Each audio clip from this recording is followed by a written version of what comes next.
Mukunzi wa Judgment Truth Victory ndagusuhuje, muhaye ikaze muri aka kanya. Uwiteka aguha umugisha, njyewe muri kumva kandi turi kuvugana nitwa Urinzwenimana Faustin. Uyu mwanya rero nk'uko twawugeneye ibyanditswe byera, gahunda nise byanditswe ngo. Ku munsi w'ejo nabwiye ko ni ibyanditswe byera, ntabwo byanditswe nanjye, ahubwo byose byahumetswe n'Imana, bigira umumaro wo kwigisha umuntu no kumuhugura kugira ngo umuntu w'Imana abe ashyitse afite ibimukwiriye byose. Rero niyo mpamvu nkuraritse kandi nkaba nkwaye ikaze kugira ngo ibiganiro dutegura ujye urushaho kubyumva kandi ubitege amatwi, kandi muri uru rugendo njye nawe tuzarushaho kunguka ubumenyi busanzwe ndetse n'ubumenyi buzatubeshaho mu buzima bw'ahazaza, ari bwo Yesu yatubwiye ngo ngiye mu ijuru kubategura ahanyu kugira ngo aho ndi namwe muzabeyo. Rero ndakuraritse, Imana ikugire neza kandi nanjye ngire neza, kubera yuko twese turi munsi y'ukuboko kw'Imana. Nyemerera dusenga Imana. Data wa twese uri mu ijuru udukunda, turagushimye, turaguhimbaje, tugushimiye ko waduhaye amahirwe atangaje yo kuba tuvuga, tukaba twumva, tukaba tureba. Izina ryawe rihabwe icyubahiro. Ukomeze kutubera byose ndetse no kutuyobora muri iri jambo, uduhe gukuramo ibyatugira umumaro, kandi ukomeze kutubera byose. Reka ibyo ushaka n'ibyo ushima ubiduhe mu izina rya Yesu, amen. Mukunzi wa Judgment Truth Victory, ku munsi w'ejo twarebeye hamwe uburyo Yakobo yari amaze kugera mu gihugu, amaze gutura, atangiye guhigura umuhigo yari yahize. Nababwiye ko twigiyemo ibintu byinshi, urugero nk'ibyo byo guhiga umuhigo. Muvandimwe, guhiga umuhigo ntuwuhigure birutwa no kutawuhiga, niko ibyanditswe byera bivuga, ndetse ni nako mu muco w'Abanyarwanda bikwiye kugenda rwose. Ntabwo ukwiriye guhiga ngo nurangiza ntuhigure. Ushobora guhiga cyangwa ushobora gutekereza ibyo ugomba kugeraho, ariko ibyo ngibyo ugomba gutekerezaho ugomba kubigeraho binyuze mu buryo bwiza. Rero na Yakobo twarabonye ngo igihe yahigaga avuga ati, Mana nubana nanjye ukandinira mu rugendo nkazagaruka kwa data amahoro, ni ukuri nzatanga 1/10. Rero yari atangiye intambwe yo kubaha Uwiteka, ndetse twabonye muri kiriya gice cya 35 atangiye gusohoza umuhigo yari yahize. Rero uyu munsi tugiye kurebera hamwe abuzukuru ba Esawu. Uyu Esawu, reka mubibutseho gato, ni umwe mu bavandimwe ba Yakobo, ni umwe mu bantu bavukanye nawe. Rero birumvikana ko Esawu nawe agomba kugira igisekuru cyagomba kugira abamukomokaho, nk'uko twabonye yuko Yakobo yakomokagaho n'abana 12. Rero nabyo tuzagenda tubireba, ariko isezerano Yakobo yari afite aza guhindurirwa izina akitwa Isiraheli, nuko yagombaga amahanga, ubwami buzamukomokaho bukazagira umugisha wo kuzakomokwamo n'igitambo cy'ijuru. Rero tuzarushaho kugenda tubireba, kandi reka turebe abuzukuru ba Esawu. Uru ni rwo rubyaro rwa Esawu, niwe Edomu. Biri kumvikana aha ngaha, Esawu yabaye Umwedomu. Esawu yarongoye abanyakananikazi, Ada umukobwa wa Eloni umuheti, na Oholibama umukobwa wa Ana mwene Sibiyoni umuhivi, na Basemeti umukobwa wa Ishimayeli mushiki wa Nebayoti. Ada abyarana na Sawu Elifazi. Basemeti abyara Reweli. Biri kumvikana, turi kubona abana batatu bane ba Esawu. Uwa mbere niwo bita Elifazi, abyarana Basemeti ndetse na Reweli. Hanyuma Oholibama abyara Yewushi na Yaramu na Kora. Abo nibo bahungu ba Esawu yabyariye mu gihugu cy'i Kanani. Tumaze kubona abahungu 6 aribo bita Elifazi, Basemati, Reweli, Yewushi, Yaramu, Kora. Abo nibo bahungu, nibo bana yabyariye i Kanani. Esawu ajyana abagore be n'abahungu be n'abakobwa be n'abantu bose bo mu rugo rwe n'inka ze n'amatungo ye yose n'ibintu bye byose yarongeye mu gihugu cy'i Kanani, ajya mu kindi gihugu ngo atandukane na mwene se Yakobo, kuko ubutunzi bwabo bwari bwinshi bugatuma badashobora guturana. Igihugu cy'ubusuhuke bwabo nticyabakwiraga ku bw'amatungo yabo.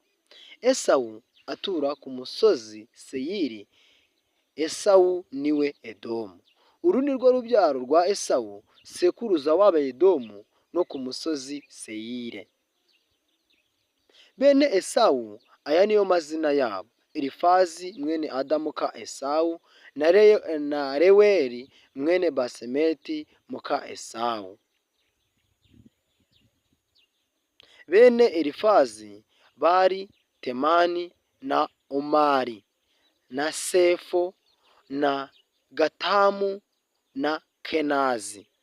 Kandi Timuna yari inshoreke ya Elifazi mwene Esawu, abyara na Elifazi Amaleki. Abo nibo buzukuru ba Ada muka Esawu. Kandi aba nibo bene Reweli: Nahati na Zera na Shama na Miza.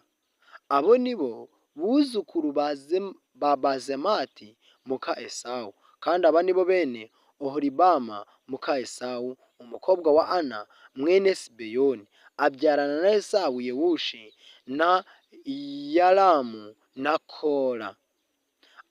Aba nibo batware bakomotse mu bahungu ba Esawu.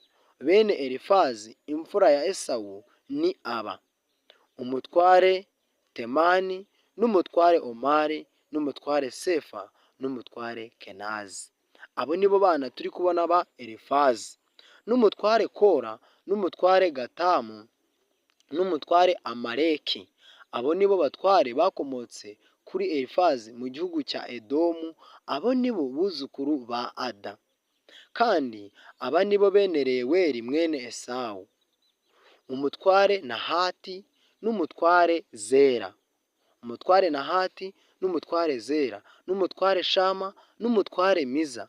Abo nibo batware bakomotse kuri Reweli mu gihugu cya Edomu. Abo nibo buzukuru ba Bazemati muka Esawu. Kandi abo nibo bene Oholibamu muka Esawu: umutware Yewushi n'umutware Yaramu n'umutware Kora. Abo nibo batware bakomotse kuri Oholibama muka Esawu umukobwa wa Ana.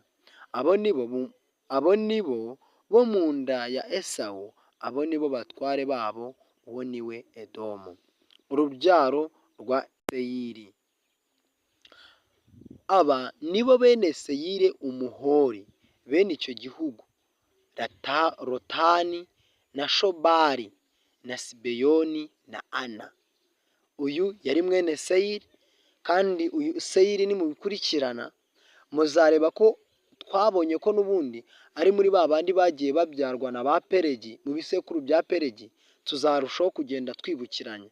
Rero ngo abo nibo bana ba Seyiri Umuhori bene icyo gihugu: Rotani na Shobali na Sibiyoni na Ana na Shino na Dishoni na Eseri na Dishani. Abo nibo batware bavuye mu Bahori, abana ba Seyiri bo mu gihugu cya Edomu. Bene Rotani bari Hori na Hemamu. Mushiki wa Rotani yari Timuna. Kandi aba nibo bene Shobali: Arivani na Manahati na Ebali na Shefu na Onamu. Kandi aba nibo bene Sibiyoni: Ayiya na Ana. Sibeyoni yabyaye Ayiya na Ana. Ana uwo niwe wabonye amashyuza mu butayu akiragira indogobe za se Sibiyoni. Kandi aba nibo bene Ana: Dishoni na Oholibama umukobwa wa Ana. Kandi aba nibo bene Dishoni: Hemudani na Eshibani na Itirani na Kerani. Kandi aba ni bo bene Eseri, Biruhani na Zavani na Yakani. Kandi aba ni bo bene Dishani, Usi na Arani. Kandi aba ni bo batware bavuye mu Bahori, umutware Lotani n'umutware Shabari n'umutware Sibiyoni n'umutware Ana n'umutware Dishoni n'umutware Eseri n'umutware Dishani. Abo ni bo batware bavuye mu Bahori nk'uko abatware babo bari mu gihugu cy'i Seyiri. Abami ba Edomu. Abami ba Edomu, kandi aba ni bo bami, ariko nanone ibi turabisanga mu gitabo cy'ibyo ku ngoma igice cya mbere umurongo wa 43 kugera ku murongo wa 54. Kandi aba ni bo bami bimaga mu gihugu cya Edomu hatarimo umwami w'Abisiraheli. Bera mwene Beyori yimye Edomu. Bera mwene Beyori yimye Edomu, ururembo rwe rwitwa Dinihaba. Bera atanze Yobabu mwene Zera w'i Basira yima amukurikiyeho. Yobabu atanze Hushamu wo mu gihugu cy'Abatemani yima amukurikiyeho. Hushamu atanze Hadadi mwene Bedadi waneshereje Abamidiyani mu ishyamba ry'i Mowabu yima amukurikiye. Ururembo rwe rwitwa Aviti. Hadadi yatanze Samura w'i Masireka yima amukurikiye. Samura atanze Sawuli w'i Rehoboti ihereranye na rwa ruzi yima amukurikiye. Sawuli atanze Barihanani mwene Akibori yima amukurikiye. Barihanani mwene Akibori atanze Hadari yima amukurikiye. Ururembo rwe rwitwa Pawu. Umugore we yitwa Mehetabeli, umukobwa wa Matiredi, umukobwa wa Mezahabu.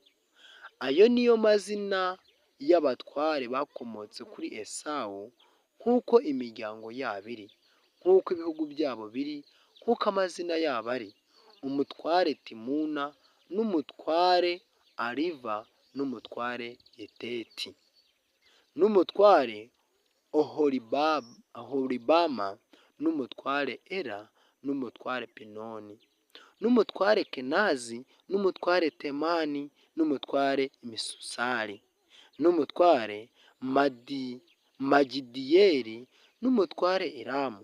Abo ni bo batware ba Edomu nk'uko ubuturo bwabo bwari buri mu gihugu cya gakondo yabo. Uwo ni we Esawu sekuruza w'Abedomu. Mukunzi wa Judgment Truth Victory, dusomye amagambo cyangwa amateka. Aya mateka ni ingenzi kubera yuko birashoboka ko hari ahantu tuzayakoresha. Ntabwo Imana ishobora kwemera yuko ano mateka yandikwamo nta kindi kintu azakoreshwa. Ariko muri makeya muri kumva Abedomu aho Esawu yari agiye. Rero munyemerere kugira ngo turusheho kugendana kandi tuzagende tureba neza iby'aya mateka. Rero nyemerera dusenge dusoza. Mana yacu, Data wa twese uri mu ijuru, turagushimye, tugushima ineza n'ubunzi bwawe bukomeje kubana natwe. Izina ryawe nirihabwe icyubahiro. Ijambo ryawe ni itabaza ry'ibirenge byacu. Turi kubona ahangaha ibisekuruza bya Esawu, umugaragu wawe. Esawu wabashije kwiyunga na mwene se bakaba umwe. Izina ryawe rishimwe. Uyu mwanya rero tugushimiye ko amateka ye nanone yanditswe muri Bibiliya. ukomeze kutubera byose kandi dukomeze kuduha kuyigiraho kandi uduhe gutekereza ku bisekuru byacu by'ahazaza kugira ngo niba bizakubahisha cyangwa bizakubaha amateka yabo azandikwa mu bitabo byo mu ijuru. Ukomeze kutubera byose no kutuyobora mu izina rya Yesu urakoze, amen.